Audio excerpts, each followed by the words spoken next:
میں بھی جب قلات میں گیا نا 2 مہاراج سے ملاقات ہوئی, دونوں کی شادی نہیں ہوئی تھی.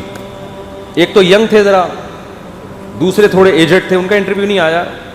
تو وہ بھی نہیں, اتنی بڑی عمر کے ہو گئے, ان کے بچے گھوم رہے ہیں وہاں. میں نے بار بار پوچھا یہ بچے آپ کے ہیں؟ کہنے نہیں میرے نہیں ہیں. پھر میں نے پوچھا یہ بچے آپ کے ہیں؟ کہنے میرے نہیں ہیں. بھائی میں نے تو شادی نہیں کی.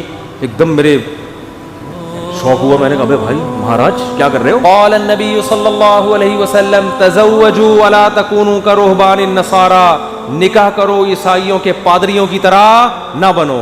کیا کرتے ہیں؟ واتقوا اللہ الذی تساءلون به الارحام, دولہا دلہن کو سمجھایا جا رہا تھا انسان کے بچے بن جاؤ. یہ خطبہ ایسا ہے, آپ نیٹ پہ لکھو اس کا ترجمہ آ جائے گا.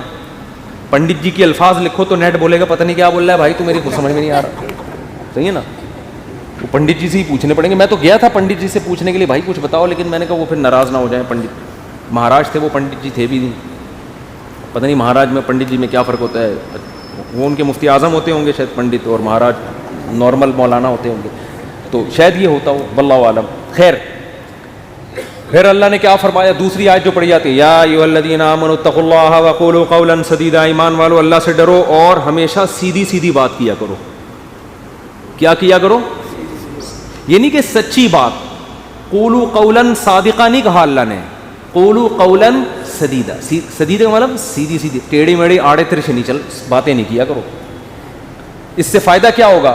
یصلح لکم اعمالکم, تمہارے اعمال کو درست کر دے گا. یہ میاں بیوی کو سمجھایا جا رہا ہوتا ہے کہ ابھی سے نا سیدھی بات کرنا سیکھو.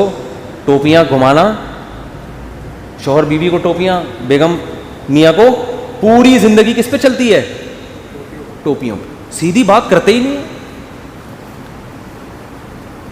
سسرال سے الگ آڑی ترچھی باتیں, سسرال والے داماد سے الگ, بیٹی سے الگ. گھروں میں جو آگ لگتی ہے وہ سیدھی باتیں کرنے سے لگتی ہے, آڑی ترچھی باتیں کرنے سے. جھوٹ پلو گھماتے ہیں باتوں کو, صحیح بات ہی نہیں کرتے. تو اس سے کیا ہوتا ہے؟ اعمال خراب ہونا شروع ہو جاتے ہیں. جب آدمی کو پتا ہوتا ہے نا مجھ سے کوئی پوچھے گا تو مجھے سچ بولنا پڑے گا, تو وہ کام ہی ایسا نہیں کرتا کہ جواب دہی ممکن نہ ہو اس کے لیے. تو یہ میاں بیوی کو تمیز سے نصیحت کی جاتی ہے. اور پھر حدیثیں پڑھی جاتی ہیں, النکاح من سنتی, نکاح میری سنت ہے. فمن رغب عن سنتی فلیس منی, جو میری سنت پہ نہیں چلے گا وہ مجھ سے نہیں ہوگا. دولہا کو حوصلہ افزائی کی, تو بیٹا زندگی میں پہلی دفعہ کوئی انسان ڈھنگ کا کام کر رہا ہے, تو نبی کی سنت کو بولتے کیوں نہیں بھائی, زندہ کر. اور اتفاق کی بات ہے دوسری شادی میں بھی یہی خطبہ ہے, تیسری میں بھی اور چوتھی میں بھی. کیا مطلب؟ دوسری میں بھی اس کو اپریشیٹ کیا جاتا ہے, سنت کر رہا ہے, تیسری میں بھی چوتھی میں بھی. سمجھتے؟ یہ ویسے ہی درمیان میں جنرل نالج کے لیے ایک بات آ گئی تھی. میں آپ کو بتایا اس ٹاپک پر آج کل بالکل بھی نہیں بولتا. تو آگے اللہ تعالیٰ کے آگے کیا حدیث میں جو خطبے میں پڑھا جاتا ہے, قال النبی صلی اللہ علیہ وسلم تزوجوا الودود الولود فانی مباہی بکم الامم, ایسی عورت سے نکاح کرو محبت کرے اور تمہیں اولاد زیادہ دے, میں قیامت کے دن تمہاری کثرت پہ فخر کروں گا. میاں بیوی کو سمجھایا جاتا ہے نسل مت روکنا, تمہارا ملاپ پائیدار, کامیاب, خوشیوں بھرا اور آخرت میں ترقی کا سبب جبھی ہو سکتا ہے جب تم دونوں اولاد کی کثرت چاہو. شروع میں ہی چاہتے ہیں کہ ہمارے اولاد نہ ہو, اس کی بھی نفی کی گئی.